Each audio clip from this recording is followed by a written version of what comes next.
Hello everyone, this is Garrett, and in this video we are going to be playing two user-created levels for Serious Sam Classic Revolution and Serious Sam 3 to basically promote a giveaway/contest that 7smokegaming.com is doing for the Talos Principle, Crow Team's new game, the creators of Serious Sam. And what they're doing is they have a giveaway where you can just enter your name and email address and you'll just be entered for a giveaway for when the Talos Principle comes out.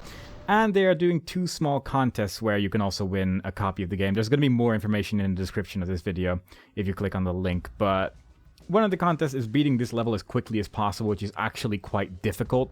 I'm going to try to tell you what's going on in the video, but it will go like really fast. I basically tried to go as fast as possible, but this level is just a massive puzzle / kind of I want to be the guy like, and it's pretty crazy. And there's also a second contest where you have to do a different level, which is in Serious Sam 3, and that'll show up later in this video. But for now, we're just going to focus on what is going on here, and I'm just going to try and cover what is going on the screen, because, like I said, there's just a lot of stuff going on. So from the start of this level, you're poisoned, and you have to get the antidote as quickly as possible. And you do this by jumping to the left through a wall, by crouching through it, pulling this lever, which makes a table appear, I guess, where you can get some adrenaline. And this makes you survive for 20 minutes rather than like 20 seconds, basically. And after having picked that up, you can go through the door in front of you to pick up the green key, which you'll need a lot later in the level. That's just the end of it. If you use this blood, you can use it as a reference point to kind of tell when you have to move backwards again, otherwise you get crushed by the ceiling.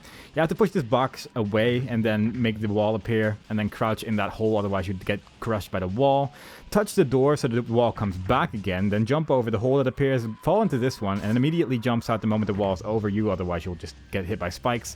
Then the ceiling comes down again, and then you have to pick up the purple key. If you pick up the purple key earlier, then you will die because spikes will come out of that box for some reason. And then you can use that jump pad, which appears after picking up the purple key, to jump over that wall. And if you move away too far from the wall, you'd get shot by a shotgun in the wall. And if you shoot that light, you can pull that lever. If you don't pull that lever, then you will die the moment you reach that door. But now that we reach the door, I'll have a small moment of silence while we focus on the next area. So the next area, we're going to be falling down. If you just let the cutscene play out, you'll just instantly die the moment the cutscene ends. But if you mash just the fire button, you'll have time to actually move forward and left and land on the box instead of on the spikes. Then you can shoot 3 lights to make the spikes go away. And you can go through that particular door. Then immediately jump, otherwise you'll get crushed. Move forward and then backwards and jump again, because otherwise you'll get crushed again. Push the brick, which is on top of these lamps over here, and then that unlocks the door to the right here. But we need to go forward first, because if we go right first, then basically we won't be able to go here anymore, and we have to go here first. Shoot the wall to get to this area, and then hug the right wall as much as possible, otherwise you'll get crushed by the ceiling again. Then pull that lever and get this key. This key unlocks the door in front of us, but first we have to pull these 2 levers, and you can actually go through this door before the ceiling comes down, which is nice. You have to move in a pretty specific way in that little hallway, otherwise you'll get hit by spikes there. And you have to jump towards that little door that I went through as well. Otherwise, you'll just fall into an invisible floor, basically. This cutscene only plays if you pull that second lever, which only appears if you go up the little air shaft thing. And if you don't pull that lever, you'll just get killed by spikes instead. And if you don't pull the second lever, you'll get killed by that Gnar, and that's just the end of it. But after having done that, we get to the next area, which is pretty self-explanatory. From this point on, it's not going to be as crazy for a while, which is nice. We just have to jump from cog to cog. This is kind of awkward to do, because if you hit like a part on an angle, you'll usually just fall off. You need to jump on top of that thing, otherwise a shotgun just shoots and kills you. And then you can just jump from cog to cog. And you need to actually go up here first, because if you don't go up there and pull a lever really far ahead, then you'll just die later on. But jump over here, jump over the box, which you may or may not have seen. It appears for like 2 frames or something. It moves really fast and it's filled with spikes. But you need to go over here to pull this lever, otherwise you'll just die a little bit later on, and it's kind of annoying. And then you'll have to basically walk over these cogs again. Try not to fall down, which is surprisingly difficult, actually, don't get me wrong. There's just anything that's even slightly slanted will just destroy you when it comes to physics in this game sometimes. Then jump on top of that box, slightly jump forward, otherwise you'll get killed by buzzsaws. Jump over there, otherwise you'll get killed by spikes. And then push the 3 keys that you picked up over there to the right. and then go through the door. You need the green key for that door as well, which is really mean, seeing as the green key is like at the start of the level. And the door on the right needs the red key. The red key is over here. If you pick up the red key, then all of the walls will or the floor will disappear. Just stay as far on the side of those platforms as possible because buzzsaws appear. And then go through the door and pick up the antidote. And now the timer actually stops and we can just continue onwards with the level without having to worry about time, which is nice, I suppose. Though 20 minutes is ridiculous for this level. But that thing appears. Immediately go either left or right and just crouch. Otherwise you'll die. Jump on top of these things because spikes are now in the room behind us. And now you can just jump and go through this little thing here. If you hug the left wall, you'll get killed by spikes on the floor. And from here, you can just jump from cog to platform and whatnot. And basically just make your way to the end of the level. I will do a little bit more of a slower paced video on this level at some point where I actually try to just get all of the secret stuff as well. But for the speedrun, I kind of wanted to show off what I think is the fastest way through the level. But we'll see about that later. For now, we're just going to jump forward, jump on these cogs. With this particular one, my strategy is basically just hold forward and jump a lot. Because this thing's gravity is a bit weird and sometimes you just get stuck on things and it's very odd. And that was the level. I'm sorry if it went a little bit too fast because I don't really know how else to do it. Like simultaneously, I want to show off basically my way of doing it as quickly as possible. But simultaneously, I also want to talk about how to do it.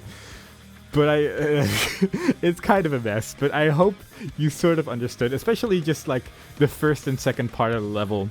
There's just a lot of very specific things you need to do, otherwise you'll just get killed by something. Like either spikes will come out of the wall or the floor, or something else crazy will happen. There's just a lot of ways to die in this level. But if you basically try to submit a video or a demo file to the people of 7 Smoke Gaming, more info about that in the description, you might have a chance to win a copy of the Talos Principle. That would be pretty cool. The second competition is a little bit different. It is going to be a survival map in Serious Sam 3, where we're going to watch right now. Now, this map is a little bit different. It's actually quite very, very different. It's called Falling Platforms. And I'm going to be honest, I'm terrible at this, but the level pretty much speaks for itself. There's just a whole bunch of platforms, and you need to jump on top of the correct one, basically. And just try to survive as long as possible. And it's quite a contrast between the two levels. Like, this level is just so much more peaceful, but simultaneously, I am so much worse at this level. It starts off pretty slow, like you can just very carefully jump on each platform and you'll have plenty of time. But after a while it gets pretty crazy. It doesn't appear like the colors that you have to jump on seem to be random, but I've never actually seen it choose the same color twice in a row. So usually it's actually a pretty good idea to just immediately go to the middle the moment the platforms return again, and then just sort of wait for the thing to tell you where to go. But the middle is usually a fairly safe place to go. You can actually jump diagonally as well, though it is a little bit tricky. But for now, we don't really have anything to worry about. For now, it's pretty much just waiting for the time to pass. I've never actually gotten a gold medal in this level, which you get for surviving for 5 minutes, which should kind of give you an idea of how ridiculous it does get later on.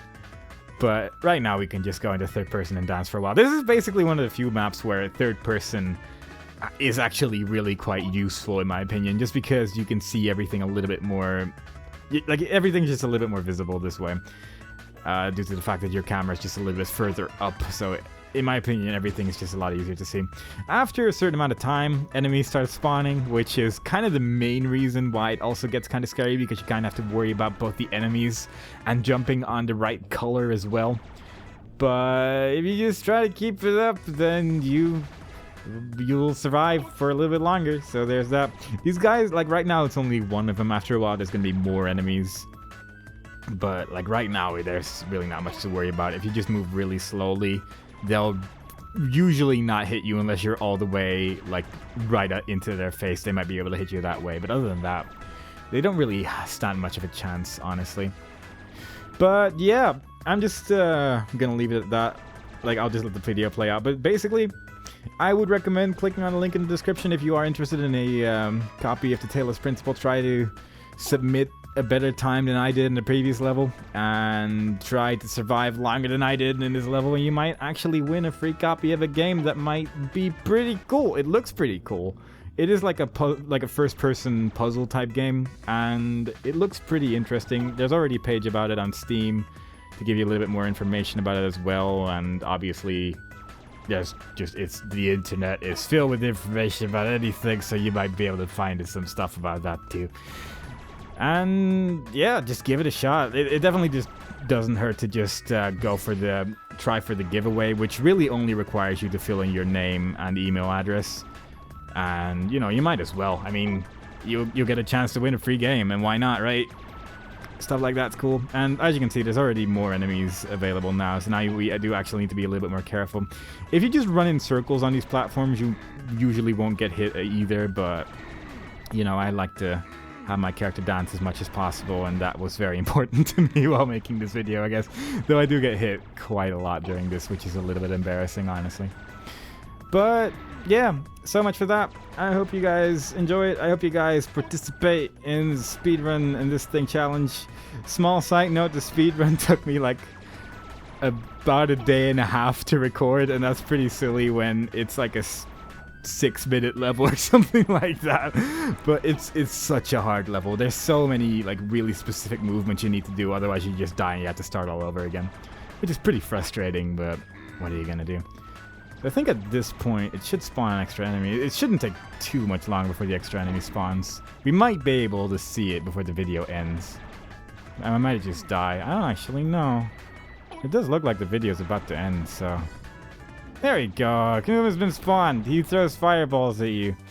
And the music actually changes as well, which is cool. Sadly, I'm actually really bad at this game. And I died. So there you go. But I hope you guys enjoy it. And I hope to see you next time, when I'll try to make a better video about the speedrun level at least. And I hope you guys join the competition. Bye-bye.